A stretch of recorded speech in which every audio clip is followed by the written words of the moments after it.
Good evening all, and welcome. For those of you who haven't seen my posts on social media, I have just relaunched my Discord server. If you want to understand why I say relaunched, I'll explain all of the drama that happened in case you missed it at the end of the video. You'll find the link in the description, and probably the top comment. It should never expire, so just follow the link and you'll be redirected to the server. But anyway, without further ado, it's time to get comfortable. Look behind you and let the darkness take control. This took place about 8 or 9 years ago. So one day I'm chilling on Facebook, and I get a friend request from a guy called Andy. At first, I don't really think anything of it. I never add people I don't know anyway, so I ignore it for a few days. Then, I get a notification saying that I still had the pending friend request. So I look at the guy's profile and see that he has the same last name as my friend Rick's sister-in-law. I asked my friend Rick if he was family, and he said that it was his sister-in-law's cousin. I thought it was a little weird that he wanted to add me as a friend, but whatever, no biggie. I didn't want to offend my friend, so I added him. Huge mistake. Now, I am a huge Harry Potter fan. I remember posting on my Facebook page that I was going to the midnight release of the new movie and being super excited to go with all of my friends. Well, fast forwarded to the night of the movie, and I'm there with my best friends, and I see this guy staring at me. I think, huh? Weird. But I was really excited about the movie that I didn't even give him a second thought. Once we got into the theatre, we sit down, and I see this guy sit right in front of us. So we watch the movie, and this guy keeps turning around to look at me.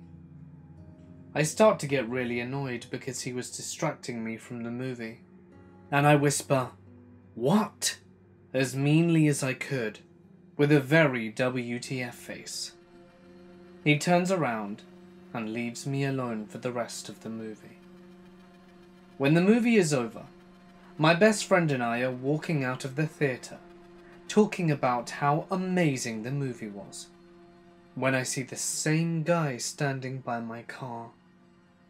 When I walk up to my car, it hit me that I'd seen the guy before. He's the guy I added on Facebook. So my automatic thought is, oh, maybe he just wants to meet me because I'm Rick's friend. I slow my footsteps down a few feet from my car before we reach him.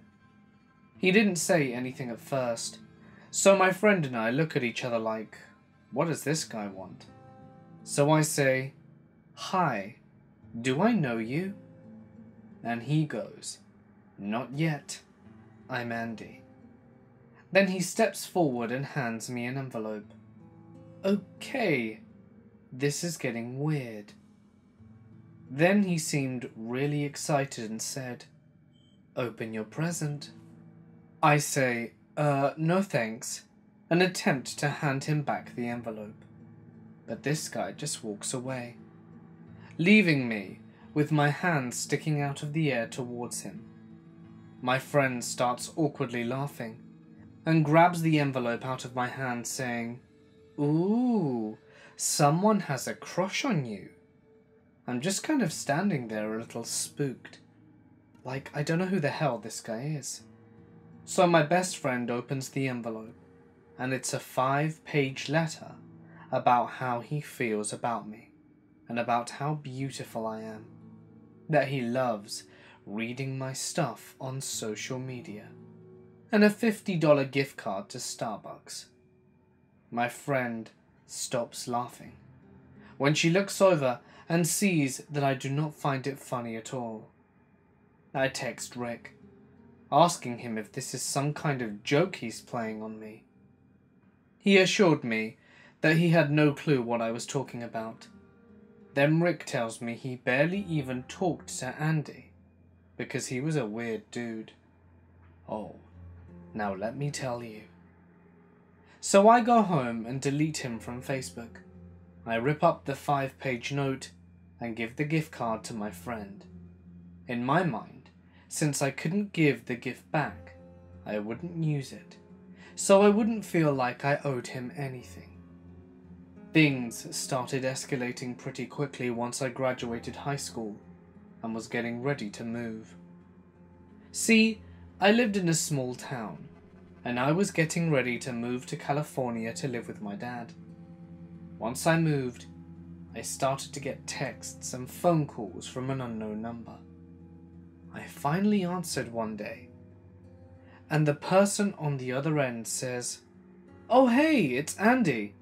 I miss you so much," and my heart feels frozen. It was so scary, because I had no idea how he got my number. I politely ask him to leave me alone and hang up before he can say anything else. I quickly go to change my phone number, thinking, oh, this will stop him. But things actually got worse. I started to get packages in the mail. Things like a Harry Potter beanie, a Doctor Who jacket, and flowers. I got flowers from him almost every week delivered to my door. I got a letter that asked if I would go to Italy with him, that he would pay for everything with no strings attached. Then the cherry on top was that he went to New York and saw Daniel Radcliffe's play and got his autograph and picture with him, and he sent them to me. I threw the picture out, but kept the autograph. Then the phone calls started again. Like, how the hell did this guy obtain my number? I finally picked up the phone and told him to stop sending me stuff. I told him I was throwing everything away. I didn't want or need anything from him. I told him he made me feel extremely uncomfortable. He didn't like that very much, and he basically said, "You're in a bad mood today," and quickly hung up.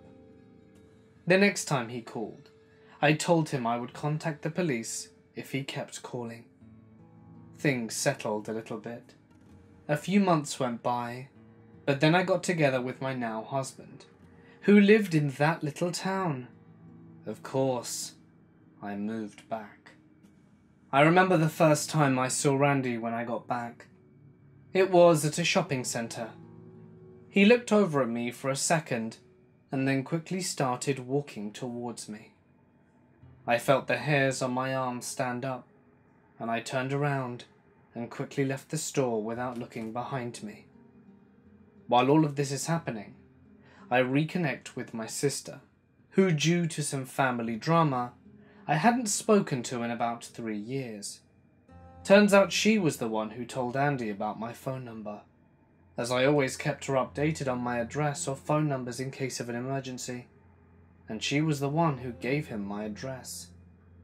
I was almost mad enough at her to stop talking to her again, but she told me that he would message her on Facebook, and that he was my boyfriend, and he lost my number, or he wanted to send me a surprise. He also asked her if she would be okay with him asking to marry me. With us not talking, she had no idea that this wasn't true. Apparently, he can be a pretty charming liar. Anyway, she promises to not give him any more information about me, and blocks him on Facebook as well. So at this point in my life, I'm with my now husband, then boyfriend, and we have plans to get married soon. We are very excited, and we tie the knot at the courthouse. Fast forward a week of being married, and my husband gets a Facebook message from Andy. It was basically asking him if he was willing to share me. He offered to take us to dinner to discuss the situation. My husband was all for going for a free meal, and then beating the crap out of this guy. but I didn't even want to look at him, let alone my now husband go to jail over me. So we ignore it. The big blow up, and how this story ends, for now, and hopefully forever, is that he found out where I work. He came in one day, and I had no choice but to help him. And he started to take pictures of me on his phone, in front of customers and my co-workers. I lost it on this guy, and I started screaming at him to leave me alone, and if he ever came near me or contacted me again, I would have him arrested. I honestly can't even remember all of what I said. I was shaking and almost started crying. Luckily, my boss was really cool about the whole thing, and I didn't even get in trouble for swearing in front of the customers. Anyway, his face was priceless. Totally shocked. He just slowly put his phone in his pocket and left. That was the last interaction I've had with him. It's been years, and I'll sometimes see him walking by my work, but he would just quickly look at me and then keep walking. As for why I never actually went to the cops, I was young and dumb and thought that I could handle it, which I did, but I am very lucky. If it had gotten any worse, I definitely would have gone to the police. I'm not sure why he acted like this towards me, or what I did to cause this to happen. Maybe he's just mentally unstable. Either way, I'm always on alert because of this guy. When I was 15, I enrolled into a program that allowed high schoolers to take classes at the local community college. The credits earned would apply as both high school and college credits. My first semester as part of this program, I took a basic English/creative writing type class, and I was by far the youngest student. My classmates found out pretty quickly that I was a minor, and we were curious why and how I was attending college classes while still in high school. I explained the situation to them, and they were all very nice and accommodating towards me, and I ended up exchanging IM screen names with quite a few of them. One of my classmates, to whom I gave my IM, was a 19-year-old guy called Nick. He was a bit of an odd duck, short and chubby with a sparse beard, and he frequently wore a black cape lined with red on the inside to class. He seemed to be into darker stuff, was a huge fan of vampires and Satanism, and listened to some intense music. I didn't really mind at the time. I was mostly just relieved I had made some friends despite my young age. He began to instant message me on a regular basis pretty quickly. The classroom we were in had computers for each of us, so Nick would often message me during class on those computers. At first, things seemed quite normal. We talked about our interests and hobbies, family, homework, and gossiped about all the other classmates. Pretty soon, though, Nick started bringing up some awkward topics. As a naive 15-year-old girl, that made me uncomfortable. Nick talked about how pretty he thought I was, and would often tell me I looked a few years older than I was. To be fair, I was quite tall for a 15-year-old, and said I acted mature for my age. He asked if I had a boyfriend, and when I told him that I did, he seemed upset and disappointed. He said if I broke up with my boyfriend and dated him, he would treat me like his vampire princess. He told me he wanted to kiss me and touch me everywhere, and that he hoped I would let him bite my neck. I politely yet firmly turned him down every time he brought it up, but he didn't seem to get the hint. Since I was too young for a driver's license, my mum had to pick me up at the college campus and drive me home. Due to her schedule, I usually had to wait for her to pick me up outside of the building my class was held in. Most of the time, I would have to wait about half an hour.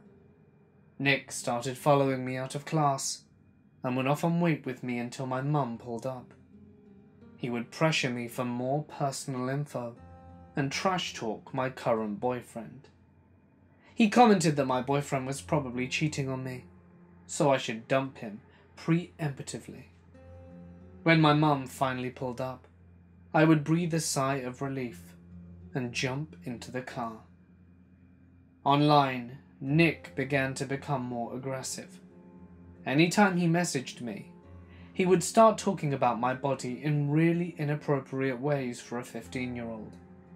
I would repeatedly tell him I didn't like what he was saying, but no matter how hard I tried to steer the conversation away, he would always bring it back to the dirty talk. He told me he didn't mind that I was mostly flat-chested, stating he didn't need more than a handful. He told me I should wear tighter clothing to class, so that he could better imagine what I looked like naked. He mentioned that he frequently fantasized about doing stuff to me while in class, and specifically mentioned bending me over the computer desks. When I was home, I would refuse to respond to his messages if he took it too far. But when we were in class, I had no excuses as to why I wasn't messaging him back. He would sit next to me in class every day and would send me messages, then stare at me until I replied. If I didn't, he would get upset and his messages would become more hostile. He would say things like, "Why aren't you responding to me? You know I can see you ignoring me. I thought you were too young and pure to turn into one of those horrible girls, but I guess I'm wrong." The messages would pop up one after another until I replied. I would often cave and say, "Sorry, I was just paying attention to the teacher and didn't see your messages." Of course, he'd immediately change his tune, then start right back up with his twisted idea of a romantic conversation. I felt like there was no escaping his barrage of commentary, and I vowed to just stick it out and make it to the end of the semester. I could easily avoid him on campus in the spring. Everything came to a head towards the end of the fall semester. Nick sat next to me in every class, messaged me constantly, and called me weird pet names in front of other people, and would always try to be in physical contact with me. He would put his arm around my shoulders and always wanted to hug me. It made me excruciatingly uncomfortable, but I was too shy and nervous to ask him to stop. I would shrug his arms off my shoulders and try to stick to high fives. When he shrugged me, I would keep my hips as far away from him as possible. I even told one of the mentors at my youth group that there was someone at my college making me feel uncomfortable. At the time, I wasn't sure if I was overreacting, so I asked my youth leader if I could forward him parts of our online conversation that I thought were the most inappropriate. My youth leader's reaction quickly made me realize this was serious, and he explained to me that what Nick was doing was both extremely inappropriate and also potentially illegal. He asked me if I would keep him updated on the situation and to send him any more questionable messages. A couple of days later, Nick messaged me. For some reason on that particular day he was acting extremely forward. He made several of the usual comments about my looks and body, and then started to say how frustrating it was that I was so hot at such a young age. He told me I was too beautiful, and that it drove him crazy seeing me in person. He said something that sent chills down my spine. "You're so sexy and gorgeous. I'd probably still have at you if you were dead." He then went on to describe in great detail how he had this fantasy of sleeping with a girl who either was unconscious or freshly dead. And I mean great detail. I was absolutely horrified, and just sat there staring at the barrage of messages as they popped up. After a few minutes, I was able to snap myself out of my terror stupor and immediately blocked him. I forwarded the messages to my youth leader, who became extremely incensed. He urged me to tell my parents or the campus police so that they could help keep him away from me. He told me that this can be considered a threat, and he wanted me to be safe. He seemed so afraid for me that it actually scared me even more. I told him I would think about telling someone, then signed off I am. Unfortunately, I was young and stupid, and did none of the things that he suggested. I finished my semester and avoided Nick like the plague. No small task, let me tell you. I begged my mum to show up early, so that I could leave class and jump right into the car. The first time I did so, she looked behind me and said, "Oh hey, it's your little friend." I turned to see Nick standing outside the classroom building, wearing his black cape and staring blatantly at me. The look on his face was one of cold, furious hatred. I ducked down and shouted, "Please, just drive, Mum." My mother looked at me, concerned, then put the pedal to the floor. I eventually did give my mother a shortened explanation of what happened, leaving out some of the more grotesque details. She made a point to show up before my class ended every day, and waited right outside my building so that I could run out and hop into the passenger side of her car. Fortunately, after he followed me outside a few more times, he seemed to give up.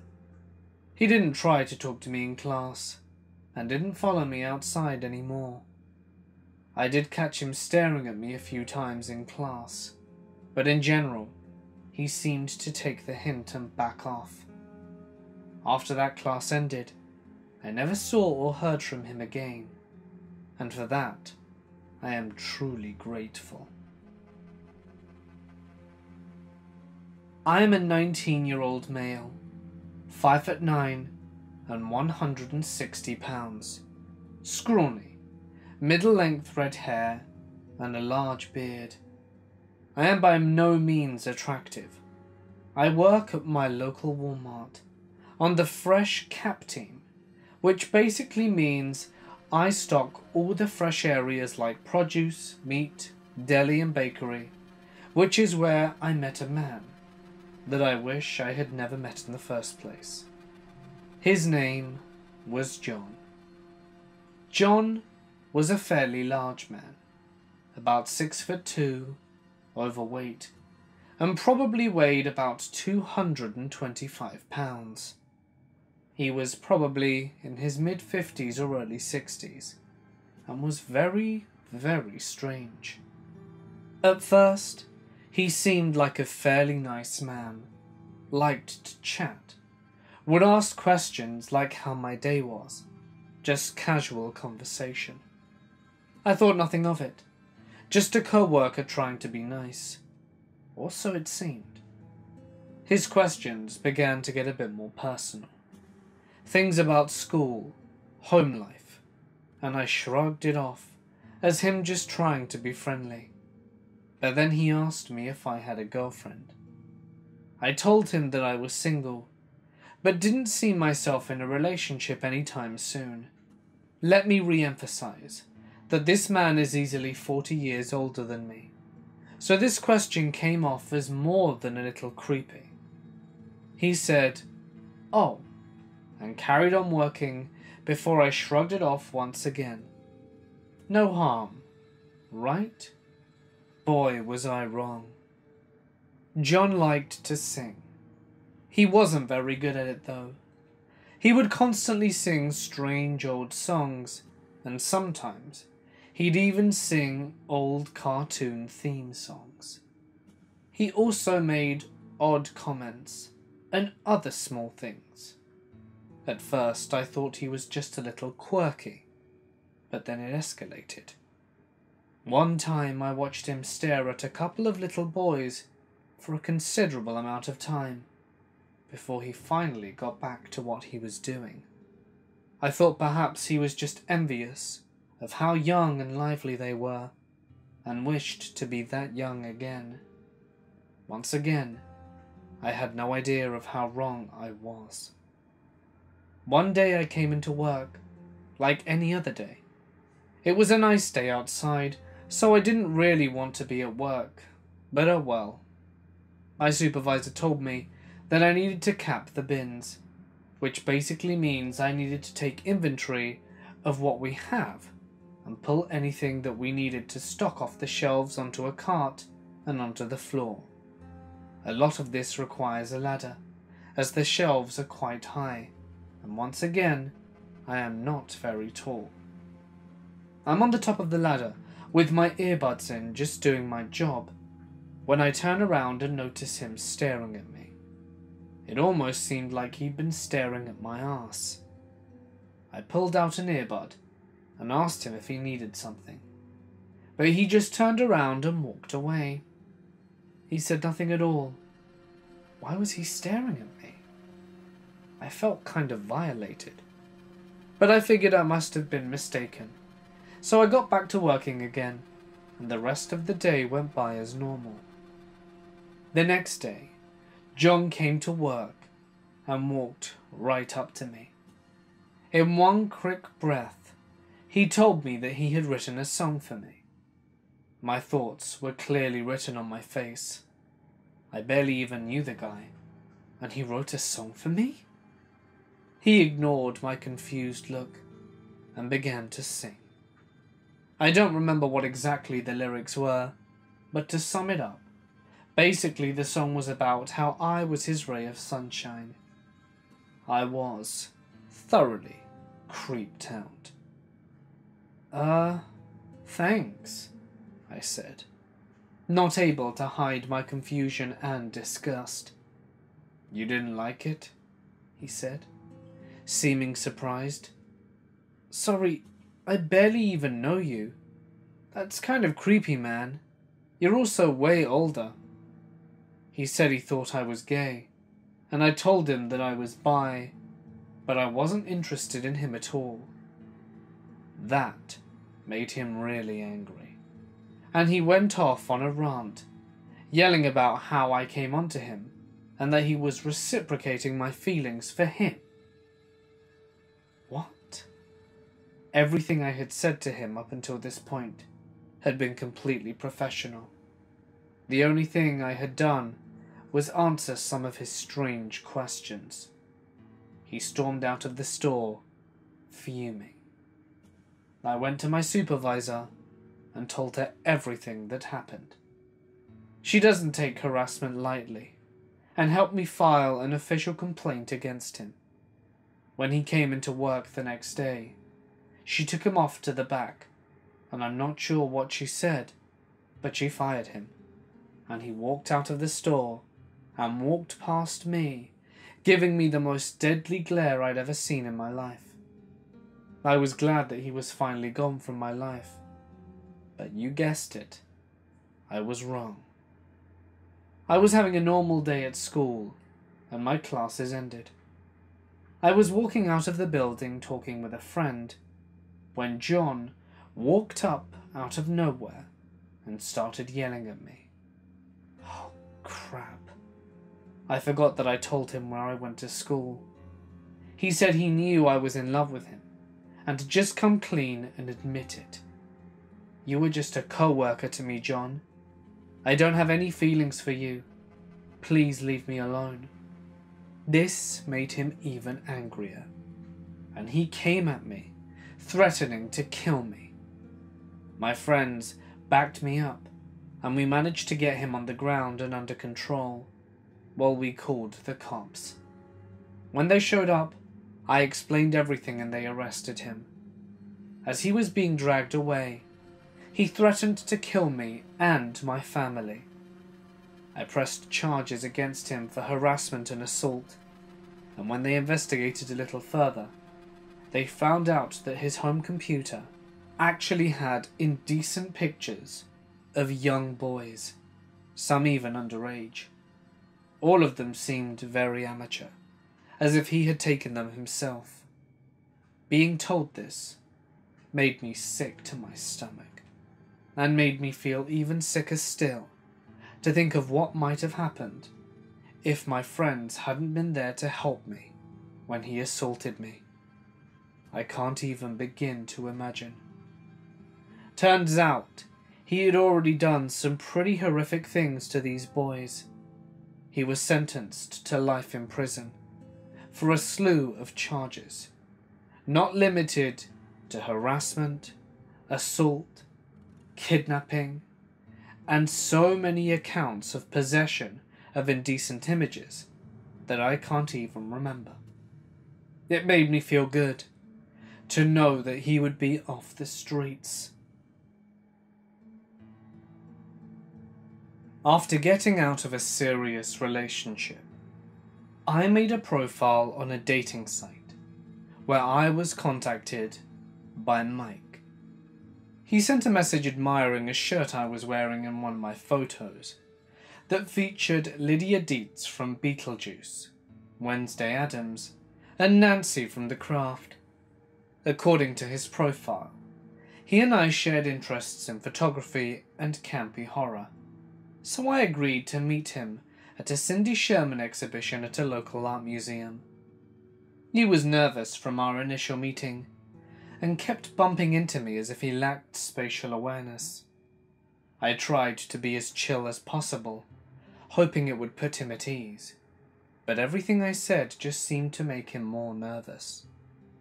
His intense stares were starting to make me feel uncomfortable, and I tried to lose myself in the crowd so that I could at least enjoy the exhibition on my own, but he kept hunting me down, trying to make small talk. At some point I said, "Look, dude, I'm a huge dork. There's no reason for you to be so nervous." His eyes widened and said, "You're just so gorgeous." And he kept comparing me to Aubrey Plaza, Kate Micucci, among other ambiguously ethnic brunettes. I thought he looked like William Dafoe as a fake Mexican drug lord, but I didn't feel it necessary to tell him that. I excused myself to the restroom, but he followed, so I rushed off saying, "I gotta poop." He later commented that he thought it was so adorable that I had to poop. Nothing I could say to him could turn off this guy. If I were to pick my boogers and snack on them, he'd probably ask if he could eat some too. After the exhibit, we did the typical, "It was nice meeting you, but not really," awkward goodbye. I was wearing a high-necked dress with a partially open back, and he rubbed his hand on my bare skin very creepily before I pushed him away. Then he dug out a container of pink Hello Kitty cookies from his bag, proudly proclaiming that he had baked them for me, as if I were an 8-year-old. They tasted so nasty, even my housemate, who loves gross crap like candy corn, refused to eat them. Later that night, when I thought I was home safe. While I was in bed, I got a text from him, telling me that he had fun and wanted to hang out soon, because the guy was clearly delusional. I did not respond, so he texted, "You must be sleeping." The next day, he started sending me photos of random women, telling me I looked like them. The message would say, "I saw your twin today," or "I didn't know you did modeling," or "You have a new movie coming out? Do you want to see it with me?" I didn't respond, so he texted, "You must be busy." But that didn't stop him from sending me 20 more messages. In the final, most desperate one, he admitted that he told his sister we were dating, and begged me to go to dinner at her house because she wanted to meet me. He was trying to guilt-trip me into going with him because he lied to his family. I called his number and he answered on the first ring. I shouted down the line, "I am not your girlfriend and I am not even your friend. I'm blocking your number, so don't bother trying to contact me again," unintentionally spitting out rhymes under duress. He said he didn't want me to be mad at him and asked if I could give him another chance because he was really nervous the first time we met. I said I wasn't interested, so he asked for a reason. I told him honestly that his behavior creeped me out. We'd just met and you're already telling your family we're in a relationship? You don't think that's weird? He was silent on the other end, so I told him to seriously please not contact me again. I thought I was safe from his advances, until I ran into him a few months later when I was jogging through the neighborhood. He came up to me and waved. "Hey, remember me? We had fun at the museum." Scared to see him so close to where I lived, I questioned, "Are you stalking me?" He shook his head, then started waiting for me to say something, but I took off running.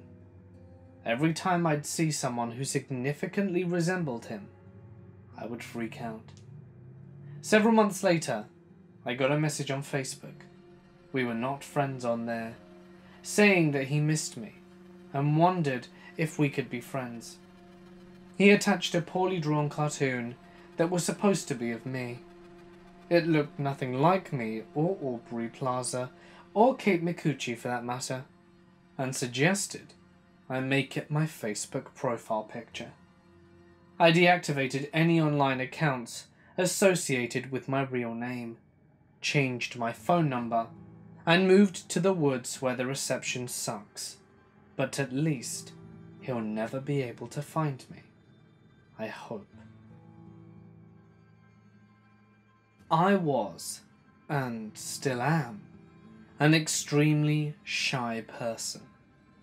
I'm the person with the headphones in, hoodie up, ignoring most people. That girl with the stutter and shy mumbling. I don't speak out and don't draw attention to myself, but that tends to attract the strangest people and the scariest guys. I had a huge crush on one of the really hot cool guys in school, sweet talker and a nerd. I hung out a lot, and he introduced me to his group of friends. That's where I met him. Tall perv. He was the strangest guy in the group. I mean, they were all pretty weird, but he stood out. He was very tall and had a flash drive around his neck 24/7, and he was very touchy-feely with his hands. Nickname, Tall Perv. I met him and he was already acting strange around me. The bell rang for us to go head back to class after lunch, but he had other ideas. He decided to pick me up by the breast and had me standing up. I didn't speak a lot, but I shrieked.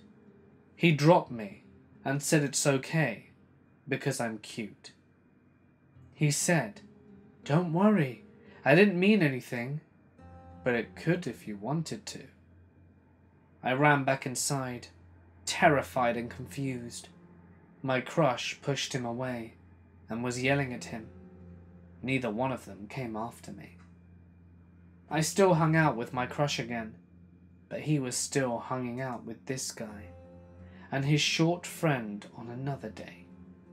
So I went up and tried to talk to my crush, overhearing Tall Perv talk about porn. He bragged about his flash drive full of it, the one he always wore. My crush looked annoyed as hell, but jumped at the chance of being with me. Many months later, I was heading to class that was in a different building, when suddenly I felt a hand up my arse. It was him again. laughing like it was a game. I had a textbook in hand and started hitting him as hard as I could, yelling and screaming at him. His face fell and he took off. I finally got rid of him, right? I did. Then he graduated. He never touched me again, but it doesn't end sadly. He found me on Facebook years later. At this time I'd forgotten his name and face. He didn't have a picture of him in his profile, so I added him like, "Oh, someone from high school. Cool." After I broke up with my then boyfriend, not my crush, but someone else, guess who popped up onto my phone? Tall perv. Same day. He began texting me every day, saying how he missed me and wanted to hang out. I got onto Facebook and saw that 90% of my posting of memes he had liked and commented. I posted a ton of memes daily, and he liked almost all of them. And my notifications were all from him, messages and likes. I looked at the profile and recognized him. He was begging to hang out, and one day out of the blue, he started sending pictures of his junk. I was shocked and kind of scared, so I decided to block him on Facebook. The end? No. I got a text message from my cell phone. Now very, very few people from high school had my cell phone. "Hey, it's me. You want to hang out? Come on, I miss you. We can come bake and cook at my house. I know you like sweets. We can make a cake. I know you live in this certain part of town, and it's not that far." He was correct. But how did he know where I lived? "Please, let's hang out. I can buy you lunch." I ignored his messages until he started calling me. He was crying and saying how lonely he was. He wanted me to go to his house and comfort him. He spammed his address at me, and I finally blocked his ass on my phone too. A year later, I got another message from him on a different number, and I blocked that one as well. He was a perv, and definitely still was. But he went on a whole nother level with stalking and begging. Remember, this went on for years. A close friend of mine recently warned everyone on Facebook about this guy because he picked up a scared female friend from his house. He had apparently lured a girl to his house and attempted to assault her. She fled before he could grab her. She had not filed any charges as far as I was aware of. All that I do know is that I don't want to see that guy again. If I do, it better be a mugshot. Hey guys, it's Mort here, and thank you so much Is that someone at your window? No, really, turn around. It's just a shadow. Anyway, thank you so much for listening, guys. I hope that you enjoyed tonight's installment of Stalker Stories. If you've already heard this bit or know about the drama with Discord, feel free to pause the video. It's been great having you. Now, if you've stuck around, that means you're unaware of what happened. Let me summarize it. A few months ago, I was invited to be the face of a Discord server, so I gladly accepted. That meant that I would have a new audience of people to potentially get them to like me and maybe follow my content too. I think it was about 7,000 odd. So it was a fairly big number. I accepted the gig because the person before had apparently been kicked out for inactivity in the server. So I accepted and met all these new people. Well, you know, not really me, but I was introduced to them. Now, I couldn't be that active. I had a small baby, I have a wife, I have a job. I have loads of things I have to do. So I couldn't really talk that much, and it wasn't really that motivating just being dropped into something and having little to no idea what it was about. Anyway, so I had this Discord server, and, you know, I didn't really do much on it. People were dropping out constantly, and it just wasn't very fun, really. And what ended up happening is that one day I went onto the server because I got a notification, and then they changed everything. They stripped me of all my permissions and then basically said, "We've replaced you with someone else." When asked why, they just said it's because the server was dying and they needed a new face to keep it alive. Which, you know, fair enough. I understand. I probably wasn't doing my part. Even though I did let them know that it would be very hard for me to be super active, which they were cool with at the start. Point being, they just did everything behind my back, which was pretty crappy. But I let it go, and I've now made my own. So hopefully it's a lot better, but please bear in mind, if you've listened this far, that I am quite new to Discord, that I'm not an expert, and, well, if anyone has any tips or help, I'd always really appreciate it. Anyway, so that's what happened there. That's why I created my own. I've integrated it with a bunch of Patreon rewards as well. So if you're a patron, you have some funky rewards to check out there too. So, you know, be sure to do so. And link your Patreon to the Discord if you haven't done so already. But anyway, that was a long enough rant and explanation. I hope that you all have a wonderful evening. Make sure that no one's inside your house or looking through your windows. And I'll see you in the next one.